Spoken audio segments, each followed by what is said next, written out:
everybody. My talk today is called, Is Your Mind Your Own?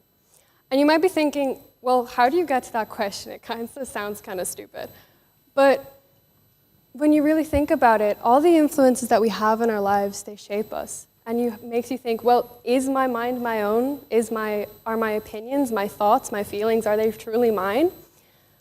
My name is Aoife Lyons, and I've always had a really deep interest in psychology. And I've had the luck and the opportunity to explore that interest. And I came here to DCU to do summer courses in psychology because I've always had an interest in why people do the things they do. And it always led back to that. And during my time there, I discovered a term called cognitive dissonance. And don't feel bad if you've never heard of this term before. I hadn't either till about a year ago. And it's a phenomena that affects all of us, regardless of age or gender. It's something that we are confronted with every day. And it's something that none of us would really be aware of. Cognitive dissonance, at its base, is a conflict between a situation and your thoughts, your opinions, your attitudes, and your morals. To put this into context, who here is afraid of heights? Show of hands.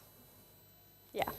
I know I definitely am. I've tried to do those skywalking games at amusement parks thousands of times before, and my mother can attest that every time I try to do this, I get 10 steps up in the air and I realize, nope, this is not for me.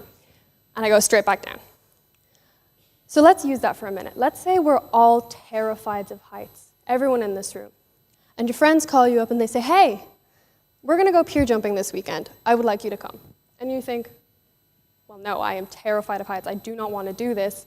But they're like, oh, come on, it'll be fun. Don't be such a wimp. And you think, well, I don't want my friends to think I'm a loser. So you might do one of two things. You might, A, say, no, I'm not doing this. I don't want to do this. This is not something I would enjoy. Or you might do option B, which is where you set aside what you believe in and just do it. You conform to what has been set upon you, this expectation that your friends have put on you. And this is an example of cognitive dissonance. You've pushed aside what you truly believe to just do what you think other people want. Now, to understand our morals, our attitudes, and where these come from, we need to understand a couple of different terms. The first two are very similar. They're two different types of conditioning. We have classical conditioning and operant conditioning. Classical conditioning, otherwise known as Pavlovian conditioning, is just the replacement of a response to a stimulus. So at its most basic, let's imagine your mother wears the same perfume every single day of her life. And one day you're walking around town and you smell the same perfume and you think of your mom. You look around, but she's not here. It's a random stranger. Of course there's going to be other people wearing the same perfume, but that's not what you thought of. You thought of your mother. Because what's happened is that stimulus has been replaced with a new association, that being your mother. The second type of conditioning is operant conditioning. And this is something that we're all introduced to from a very, very young age. This is the positive and negative reinforcements that teach us right from wrong.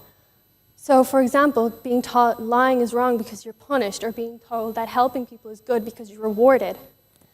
These conditionings teach us what is right from wrong, what we can do, and what is frowned upon in our societies.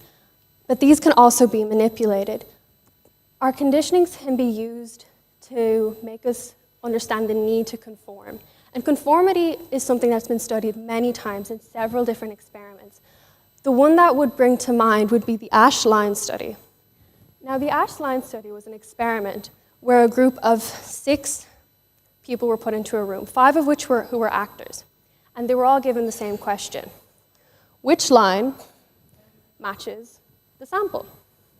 Everyone in the audience knows. We can all see which line matches clearly.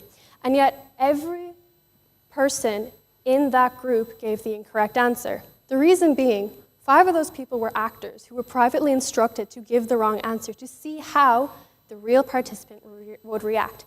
And every single time, the participant would give the wrong answer because every one of the other people in the room also gave the same answer because of their fear to be different.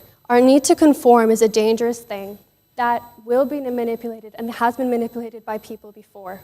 This is not something new, and it's important to be aware of this. As well as this, there's something called the Hawthorne effect. And the Hawthorne effect is when we feel that there's been a flashlight put upon us. We feel observed, and we feel that we need to perform to a high level of what is being expected of us. And it's an uncomfortable situation because you are aware that you're shifting your behaviors away from something you would regularly do, but you're still trying to conform to this expectation that's been set by your peers, your colleagues, those around you, even the stranger. Saying thank you to the busman is something we do in this culture because that's what we're taught. And if you don't do it, you're seen as a little bit rude. So these two types of conditioning, the Hawthorne effect and our need to conform, all come into play when we make decisions. Because our decisions are based off of past experiences, people around us, and our environment. And when we're confronted with a situation, our brain rummages through all of that information to try to figure out what is the best course of action. So let's say, for example, this is something that I feel a lot of students could relate to. Let's say, for example, you have a friend called John, and you've known John all your life. You trust him, he's your best friend. And one day John comes up to you and he says, "Hey, would you like a cigarette?" Now you've grown up and you've seen how smoking is bad for you. You've been taught that it's something that causes a negative externality, it's not great for your health. Maybe there's a history of lung cancer in your family, maybe there's a history of addiction, or you just don't like the smell. But you know John would never give you anything that's bad. You know he'd never try hurt you on purpose. So you might think, well, here's two ideas that are conflicting. I know this is wrong, but John's my friend and he'd never try hurt me. And once again, we're put in a situation where we might do one of two things. We might say, well, John isn't going to hurt me, so I might take the cigarette, or you know what, smoking isn't good for me. And unfortunately, a lot of students and young people today, option A is what they go for out of fear of being different. They don't want to be strange. They don't want to be the outlier.